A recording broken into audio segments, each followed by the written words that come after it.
आपण पाहत आहात RK न्यूज, बातमी तुमची, आवाज आमचा। ब्रेकिंग। नांदेडमध्ये एक दुर्दैवी घटना घडली आहे। गाळ काढण्यासाठी ड्रेनेज चेंबरमध्ये उतरलेल्या 3 मजुरांचा गुदमरून मृत्यू झाल्याची घटना घडली आहे।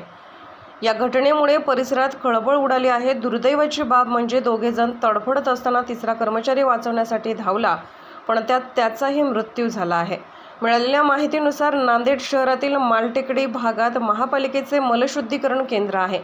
खाजगी कंत्राटदारा मार्फत हे मलशुद्धीकरण केंद्र चालवले जाते। या ठिकाणच्या ड्रेनेज चेंबरमध्ये मोठ्या प्रमाणात गाळ साचल्याने आज गाळ काढण्याचे काम सुरू होते। शंकर वरसवाड वय 35 आणि राजू पुयड वय 25 हे दोघे ड्रेनेज चेंबरमध्ये उतरले होते, पण गॅसमुळे श्वास गुदमरत असल्याने ते तडफड करू लागले। त्यांना वाचवण्यासाठी 30 वर्षीय गजानन पुयड हा देखील चेंबरमध्ये उतरला, पण तिघेही श्वास गुदमरून बेशुद्ध पडले।